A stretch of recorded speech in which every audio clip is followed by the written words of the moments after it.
Hello friends, സാന്ത്വനത്തിലേക്ക് എല്ലാവർക്കും സ്വാഗതം. അങ്ങനെ നമ്മുടെ അനുവിനെ എല്ലാവരും കൂടെ വളഞ്ഞിട്ട് വഴക്ക് പറയാൻ കേട്ടോ. ആര്യനാണ് ഏറ്റവും കൂടുതൽ ദേഷ്യം. ആര്യൻ പറയുന്നുണ്ട്, നീ എന്ത് പണിയാണ് അനുമോളെ ഇങ്ങനെയൊക്കെ ചെയ്തത്? നീ ഇപ്പോൾ ഈ കാരുണ്യം അവനോട് കാണിച്ചതിനെല്ലാം ഫലം അവൻ നിനക്ക് തരുമെന്നാണോ? അവൻ ഇനിയും നിന്നെ ദ്രോഹിച്ചു കൊണ്ടേയിരിക്കും. അതുകൊണ്ടാണ് ഞാൻ നിന്നോട് പറഞ്ഞത്, അങ്ങനെയൊന്ന് വിട്ടുകൊടുക്കരുത്, ഈ കേസ് മുന്നോട്ട് കൊണ്ടുപോകണമെന്നുള്ളത്. ആനന്ദും കുറവൊന്നുമില്ല കേട്ടോ, ശരിക്കും പറയുന്നുണ്ട്. ആനന്ദ് അനിയത്തി അത്രമാത്രം വഴക്ക് പറഞ്ഞില്ലെങ്കിലും എന്നാലും നീ ചെയ്തത് ശരിയായില്ല മോളെ എന്ന് പറയാം. എല്ലാവരും കൂടെ അനുമോളുടെ മുമ്പിൽ ഇങ്ങനെ പറയണ കേൾക്കുമ്പോഴത്തേക്കിനെ ഗോമതി ഇങ്ങോട്ട് വന്നിട്ട് പറയാണ്, നിങ്ങളെല്ലാവരും കൂടെ എന്തിനാ അനുമോളെ ഇങ്ങനെ കുറ്റപ്പെടുത്തുന്നത്? ഒരു കാര്യം മനസ്സിലായിക്കോ, അവൾ അവളുടെ ആവശ്യത്തിന് വേണ്ടിയിട്ടല്ല അലോകിനെ ഇപ്പോൾ അല്ലെങ്കിൽ അലോകിനോട് സ്നേഹമുള്ളത് കൊണ്ടുമല്ല അലോകിനെ ഈ ഒരു കേസിൽ നിന്നും വിടിവിച്ചത്. അവളുടെ ഒരു ആവശ്യത്തിന് വേണ്ടിയിട്ടാണെങ്കിലും കുഴപ്പമില്ല. പക്ഷേ ഇതിപ്പോൾ എൻ്റെ അമ്മയ്ക്ക് വേണ്ടിയിട്ടാണ്. അമ്മ വിഷമിക്കും, അവളുടെ മുത്തശ്ശി വിഷമിക്കും, മുത്തശ്ശിക്ക് മാനസികമായിട്ട് വിഷമം ഉണ്ടാവും. രണ്ട് കുടുംബങ്ങൾ തമ്മിൽ പിണങ്ങണ്ട, പിണക്കമാണെങ്കിലും പ്രശ്നങ്ങൾ കൂട്ടണ്ട, ഇങ്ങനെയൊക്കെ വിചാരിച്ചാണ് അനുമോൾ ഇതിന് സമ്മതിച്ചത്. അവളങ്ങനെ തീരുമാനം എടുത്തെങ്കിൽ അത് നല്ലൊരു കാര്യമായിട്ടാണ് വാലേട്ടായി എനിക്കും തോന്നുന്നത്. സത്യം പറഞ്ഞാൽ അലോക് പുറത്ത് വന്നതില്ല എനിക്കും സന്തോഷം. അതെൻ്റെ മോളെ ദ്രോഹിച്ചത് ഉള്ള സന്തോഷം കൊണ്ടോ ഒന്നുമല്ല. അവളോട് അവൻ ചെയ്തത് വളരെ മോശം തന്നെയാണെന്ന് എനിക്കും അറിയാം. പക്ഷേ രണ്ട് കുടുംബം, അത് അവൻ ആരാ നമുക്ക്? പുറത്തുനിന്നൊരാളല്ലല്ലോ, എൻ്റെ ഏട്ടൻ്റെ മോൻ തന്നെയല്ലേ. അപ്പോൾ എൻ്റെ അമ്മ അത് സഹിക്കില്ല, കാരണം അമ്മയാണ് അവനെ വളർത്തിയതുമൊക്കെ. അതുകൊണ്ട് അനുമോൾ ഇങ്ങനൊരു തീരുമാനം എടുത്തത് എനിക്ക് സന്തോഷം തന്നെയാണെന്ന് ഞാൻ പറയത്തുള്ളൂ എന്നിങ്ങനെ ഗോമതി പറയാട്ടോ. അവസാനം അമ്മയ്ക്കെതിരായി നിന്ന് മക്കൾ വീണ്ടും എല്ലാവരും കൂടെ അനുമോളോട് വഴക്ക് പറയുകയാണ്. അപ്പോൾ അനുമോൾക്കൊന്നും മിണ്ടാൻ പറ്റുന്നില്ല, മനസ്സിലങ്ങ് വിഷമമുണ്ട്. ആ സമയത്ത് ബാലൻ വന്ന് സഹായിക്കുന്നുണ്ട്. നിങ്ങളൊന്നും മിണ്ടാതിരുന്ന്, എല്ലാവരും കൂടെ എന്തിനാ ഇങ്ങനെ അനുമോളെ കുറ്റപ്പെടുത്തുന്നത്? അവൾ ഇങ്ങനൊരു തീരുമാനം എടുത്തിട്ടുണ്ടെങ്കിൽ അതൊരു നല്ല കാര്യം തന്നെയാണ്. വെറുതെ അങ്ങനെയൊന്നും അവൾ തീരുമാനം എടുക്കില്ല. അവളുടെ മനസ്സിൽ ഒന്ന് തീരുമാനിച്ചിട്ട് തന്നെയാണല്ലോ അവൾ ഇങ്ങനെയൊക്കെ എടുത്തത്. അലോകിനോടുള്ള സ്നേഹം കൊണ്ടാണോ? അല്ല, അലോക് അവളോട് ചെയ്തതിൻ്റെ എല്ലാ തെറ്റുകളും അവൾക്ക് മനസ്സിലായി. അവനും കുറ്റമെല്ലാം സമ്മതിച്ചും കഴിഞ്ഞു. രണ്ട് കുടുംബങ്ങൾക്ക് വേണ്ടിയിട്ടും പിന്നെ അവളുടെ മുത്തശ്ശിക്ക് വേണ്ടിയിട്ടും അവളുടെ അമ്മയുടെ സമാധാനത്തിന് വേണ്ടിയിട്ട് അവളെടുത്ത തീരുമാനം അവൾ അത്ര പക്വതയായിട്ട് ചിന്തിച്ചില്ലേ? അതല്ലേ നിങ്ങൾ ചിന്തിക്കേണ്ടത്?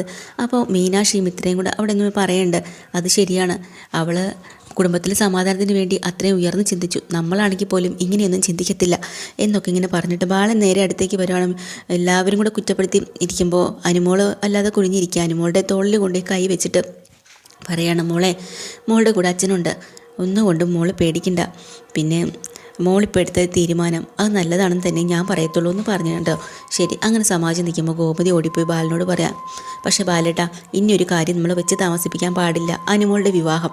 പിന്നെ അത് നടത്താനിരുന്നപ്പോഴാണല്ലോ ഇതൊക്കെ സംഭവിച്ചത്. ഇനിയും അവളുടെ ഭാവി നമുക്കിങ്ങനെ വിട്ടുകൊടുക്കാൻ പറ്റില്ല എന്ന് പറയാട്ടോ.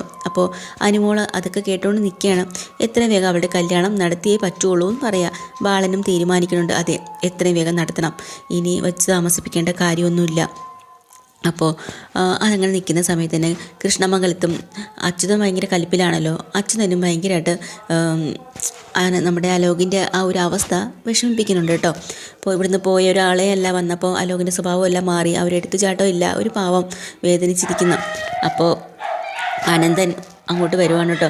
അപ്പോൾ അനന്തൻ വന്നിട്ട് അച്യുതനോട് പറയാം, അച്യുത, ഞാനൊരു കാര്യം പറയാം, ഇനി മുതൽ ചുമ്മാ അലോകിനെ പോയി ഓരോന്നും പറഞ്ഞ് വിഷമിപ്പിക്കില്ലേ, അവനാകെ ഡിപ്രസ്ഡ് ആയിരിക്കുകയാണ്. അതുകൊണ്ട് അതല്ല ഏട്ടാ ഞാനും പറയുന്നത്, ഇനി വെച്ച് താമസിപ്പിച്ചാൽ പറ്റില്ല, അവൻ്റെ വിവാഹം നടത്തണം. അത് ശരിയാ നീ പറഞ്ഞത്, എത്രയും വേഗം നമുക്ക് അവനെ വിവാഹം കഴിപ്പിക്കാം. പിന്നെ മറ്റേ അമേരിക്കയിലുള്ള ഒരാൾ എന്നെ വിളിച്ചിട്ടുണ്ടായിരുന്നല്ലോ.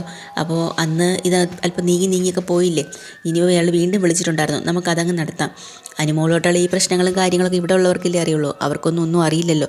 അല്ലെങ്കിൽ തന്നെ ഇതൊരു നാടക കല്യാണമായിരുന്നല്ലോ, അതുകൊണ്ട് നമുക്ക് അതങ്ങ് നടത്താം, അതല്ലേ നല്ലത് എന്നിങ്ങനെ പറഞ്ഞ് നിൽക്കുമ്പോൾ അമ്മ അങ്ങോട്ട് വരുവാട്ടോ. അവർ വന്നിട്ട് പറയുന്നുണ്ട്, നിങ്ങളുടെ രണ്ടുപേരോടും എനിക്കൊരു കാര്യം പറയാനുണ്ട്. എന്താണമ്മേ, പറഞ്ഞോ. വേറൊന്നുമല്ല, അലോകിൻ്റെ ഇപ്പോഴത്തെ സ്വഭാവം തന്നെയാണ് എനിക്ക് പറയാനുള്ളത്. എന്താണ്? അലോക് ഇവിടുന്ന് പോയതുപോലെയല്ല ഇപ്പോൾ. അലോകിൻ്റെ സ്വഭാവത്തിലൊക്കെ നല്ല മാറ്റമുണ്ട്. അവൻ എടുത്തുചാട്ടക്കാരനും ഒക്കെ ആയിരുന്നില്ല നേരത്തെ, ദേഷ്യം പിടിക്കുന്നവനും. ഇപ്പോൾ അവൻ വല്ലാത്ത വിഷമത്തിലാണ്. ഈ വിഷമം എന്താണെന്ന് വെച്ചാൽ അനുമോൾ ഇവിടുന്ന് പോയതിൻ്റെയാണെന്നാണ് എനിക്ക് തോന്നുന്നത്. അതുകൊണ്ട് അമ്മ എന്തൊക്കെയായി പറയുന്നത്? അതെ, അനുമോൾ പോയത് തന്നെയാണ് അവൻ്റെ വിഷമം മനസ്സിൽ. അതുകൊണ്ട് ഞാനൊരു കാര്യം നിങ്ങളോട് പറയാം. അവന് ഇത്രയൊക്കെ അവരൊരു നാടകം പോലെ ഒരു കല്യാണം കഴിച്ചു, പ്രശ്നങ്ങളായി. ഇനി നമുക്ക് ശരിക്കും രണ്ട് കുടുംബക്കാരും കൂടെ ആലോചിച്ച് ഇവരുടെ കല്യാണം അങ്ങ് നടത്തിക്കൂടെ, അവർ സന്തോഷത്തോടെ ജീവിക്കട്ടെ എന്ന് അമ്മ അങ്ങോട്ട് വന്ന് പറയാട്ടോ. അച്യുതൻ അങ്ങോട്ട് പൊട്ടിത്തെറിക്കാൻ എന്തൊക്കെയായി അമ്മ ഇവിടെ നിന്നുകൊണ്ട് വിളിച്ച് പറയുന്നത്? അവന് അവളോട് സ്നേഹമോ വണ്ണാൻ കട്ട ഒരു കുന്തവും ഇല്ല. വന്നേക്കുന്നു വീണ്ടും അതും കൊണ്ട് ഒരു കല്യാണം കഴിപ്പിച്ചു കൊടുക്കുക. ഒന്ന് കഴിച്ചതിൻ്റെ വിഷമത്തിലാണ് ഇപ്പം ഇത്രയൊക്കെ ആക്കിയത് വെച്ചത്. വീണ്ടും അവളെ കാലിൽ ചെന്ന് പിടിച്ചതും പോരെ, വീണ്ടും അവളെ കെട്ടിച്ചു കൊടുക്കണമെന്നാണ് അമ്മ പറയുന്നത്. അപ്പോൾ ബാലനെ ഇവിടുത്തെ അങ്ങ് അവൻ്റെ അമ്മാവനാക്കി വാഴിക്കണമെന്നായിരിക്കും അല്ലേ അമ്മയുടെ വിചാരം? ഈടാ നിങ്ങളൊക്കെ ഒന്ന് ദേ അമ്മേ, ഞാനൊരു കാര്യം പറഞ്ഞിരിക്കാം, വായി തോന്നണം എന്തും വിളിച്ചങ്ങോട്ട് പറഞ്ഞോണ്ട് നടക്കരുത്, മിണ്ടാതിരുന്നോ. അപ്പോൾ അനന്തനും പറയാനുണ്ട്, അത് ശരിയാ, അതൊന്നും വേണ്ടമേ, നടക്കുന്ന കാര്യമല്ല, ഞാൻ പറഞ്ഞ ബന്ധം നമുക്ക് ആലോചിക്കാം. അപ്പോൾ അമ്മ ചോദിക്കുക, ഏത് ബന്ധമാടാ അത്? അപ്പം അച്യുതൻ പറയാം, ഞാനിനി പറയാം, പക്ഷേ ഇവിടെ പബ്ലിസിറ്റി ആയിക്കൊണ്ട് നടക്കരുത് കേട്ടല്ലോ. അത് വേറെ ഒരു അമേരിക്കക്കാരുമായിട്ട് നേരത്തെ ഏട്ടൻ്റെ ഒരു പരിചയത്തിലുള്ളതാണ്, അതങ്ങ് നടത്താമെന്നാണ് ഞാൻ വിചാരിക്കുന്നത്. എടാ അതല്ല, ഇപ്പോൾ ദേ അമ്മയെടുത്താ പറഞ്ഞ് മിണ്ടാതിരുന്നോളാം, അലോകിൻ്റെ കാര്യം തീരുമാനിക്കാൻ ഇവിടെ ആളുണ്ട്, ഞങ്ങൾ തീരുമാനിച്ചോളാം. പിന്നെ അവളെ കെട്ടിച്ചു കൊടുക്കുകയാണെന്ന് പറഞ്ഞുകൊണ്ട് വന്നേക്കുന്നു. ഇപ്പോൾ അവളെ കെട്ടിയതിൻ്റെ ഫലം തന്നെയാണ് ഇപ്പോൾ അവൻ ജയിലിൽ കിടന്നിട്ട് വന്നേക്കുന്നത്. വീണ്ടും അങ്ങനെ തന്നെ ആലോചിക്കണമെന്നോ എന്തൊക്കെയാണ് ഇപ്പോൾ അമ്മ പറയുന്നത് എന്നും പറഞ്ഞാൽ അവർക്ക് വേണ്ട വഴക്കെല്ലാം കൊടുക്കാൻ കേട്ടോ. അപ്പോൾ അനന്തൻ അച്യുതനെ സമാധാനിപ്പിക്കേണ്ട, നീ സമാധാനപ്പെടാൻ, നമുക്ക് അലോകിൻ്റെ കാര്യത്തിൽ നല്ലൊരു തീരുമാനം തന്നെ ഉണ്ടാവും എന്നൊക്കെ പറഞ്ഞ് സമാധാനിപ്പിക്കുകയാണ്. ഇതെല്ലാം കഴിഞ്ഞ് വീണ്ടും ദേവമംഗലത്തെ പിറ്റേ ദിവസം രാവിലെ ആകുമ്പോൾ മുറ്റത്തൊരു കാറ് വന്ന് നിൽക്കുകയാണ്. മിത്രം നോക്കുമ്പോൾ ഇങ്ങോട്ടുള്ള വരവാണ്, ഇത് ആരാ വന്നിരിക്കുന്നത്? ഇറങ്ങി നോക്കുമ്പോൾ ജീവനും അച്ഛനുമാണ് കേട്ടോ. ഇത്ര ആകെ പേടിക്കുന്നുണ്ട്, വീണ്ടും എന്തെങ്കിലും പ്രശ്നങ്ങൾ ഉണ്ടാക്കാനാണെന്ന് അറിയില്ലല്ലോ. അപ്പോൾ അപ്പച്ചി എന്ന് വിളിക്കാൻ കേട്ടോ. ഗോമതി ദേഷ്യം പിടിച്ചു നിന്ന്, എന്താടി ഈ കിടന്ന് വിളിക്കുന്നത്? നിനക്ക് എന്തെങ്കിലും ഉണ്ടെങ്കിൽ അകത്ത് വന്ന് പറഞ്ഞൂടെ? പിടിപ്പത് ജോലിയായിട്ട് നിൽക്കുമ്പോഴേ അവളുടെ ഒരു വിളി. അതല്ല അപ്പച്ചി, പുറത്ത് ആരാ വന്നിക്കണേ നോക്ക്. ആര് വരാനാ? അപ്പോഴാണ് ജീവനും അച്ഛനും കൂടെ കയറി ഡോറിൻ്റെ അവിടെ നിൽപ്പുണ്ട്. ഗോമതി പെട്ടെന്ന് പേടിച്ചിട്ട്, ദൈവമേ എല്ലാം പറഞ്ഞ് അവസാനിപ്പിച്ചല്ലേ, വീണ്ടും എന്തിനുള്ള വരവാണോ? ബാലട്ടാന്ന് വിളിക്കുകയാണ്. അങ്ങനെ ബാലൻ ഇറങ്ങി വരുന്നുണ്ട്. അത് കഴിഞ്ഞ് നമ്മുടെ ആര്യനും ആനന്ദും ഇറങ്ങി വരുവാണ് കേട്ടോ. മീനാക്ഷി ജോലിക്ക് പോകാൻ വേണ്ടിയിട്ട് ഇറങ്ങിയിട്ടുണ്ട്. ആകാശിനോട് എന്തൊക്കെയോ വഴക്കം കൂടി അവരും പുറത്തേക്ക് ഇറങ്ങി വരുന്ന സമയത്ത് എല്ലാവരും ഹാളിലെത്തിയിട്ടുണ്ട്. അപ്പോഴാണ് ഇവരിവിടെ നിൽക്കുന്ന കാണുന്നത്. അപ്പോൾ ബാലൻ പെട്ടെന്ന് ചോദിക്കണത്, എന്താ? അല്ല നിങ്ങളൊക്കെ എന്താ ഭയപ്പെടും പോലെ ഇങ്ങനെയാണ് ഞങ്ങളെ നോക്കി നിൽക്കുന്നതേ? ഞങ്ങൾക്കിപ്പോൾ അകത്തേക്ക് വരാൻ പറ്റുമോ? നിങ്ങൾ വിചാരിക്കും പോലെ പ്രശ്നം ഉണ്ടാക്കണമെന്ന് വന്നതല്ല കേട്ടോ ഞങ്ങളെന്ന്. അകത്തേക്ക് വന്നോളൂ എന്ന് പറയാം. അങ്ങനെ അവർ വന്നിരിക്കുകയാണ്. ഗോമതിയും ബാലനും കൂടെ ഇപ്പുറത്തും വന്നിരിക്കുകയാണ്. അല്ല ഞങ്ങളിപ്പോൾ വന്നത് വേറൊന്നുമല്ല, സംഭവത്തിൻ്റെ സത്യാവസ്ഥകളെല്ലാം സോഷ്യൽ മീഡിയ വഴി ഓടിക്കൊണ്ടിരിക്കുകയാണ് കേട്ടോ. അലോക് വന്ന് അനുമോളുടെ കാലിൽ വീഴുന്നതും അങ്ങനെയുള്ള കാര്യങ്ങളൊക്കെയാണ് വീഡിയോ എടുത്ത ആൾക്കാർ ഇട്ടിരിക്കുന്നത്. അപ്പോൾ തന്നെ നമ്മുടെ ജീവൻ്റെ അച്ഛൻ പറയുന്നുണ്ട്, അന്നത്തെ ഈ ഒരു പ്രശ്നത്തിലെ കല്യാണ ദിവസം രാവിലെ വന്നിറങ്ങിയപ്പം ആ കുട്ടിക്ക് തുറന്ന് പറഞ്ഞുകൂടായിരുന്നോ സത്യാവസ്ഥകളെല്ലാം? അവൾ എന്തിനാ ഇതൊക്കെ മറച്ചു വെച്ചത്? അതാ നമുക്ക് വന്ന് ഇത്രയ്ക്ക് വിഷമമായത് കേട്ടോ. അപ്പോഴത്തേക്കിന് ബാലൻ പറയുന്നുണ്ട്, അതൊക്കെ ഒരു കാര്യം, കുറച്ച് കാര്യങ്ങളുണ്ട് പറയണമെങ്കിൽ, അപ്പോൾ അതൊക്കെ ഒന്ന് ഓർമ്മിപ്പിക്കാതിരിക്കുന്നതാണ് നല്ലത്. എന്തായാലും സത്യം എല്ലാവരുടെ മുന്നിലും തെളിഞ്ഞല്ലോ, അത് മതി. അപ്പോൾ ജീവനും പറയുന്നുണ്ട്, അതെ അനുമോൾ ശരിക്കും പറഞ്ഞാൽ അനുമോൾക്കൊരു അഫെയർ ഉണ്ടെന്നും അത് ബ്രേക്കപ്പ് ആയത് ഇതെല്ലാം എന്നോട് നേരത്തെ തുറന്ന് പറഞ്ഞിട്ടുണ്ടായിരുന്നു.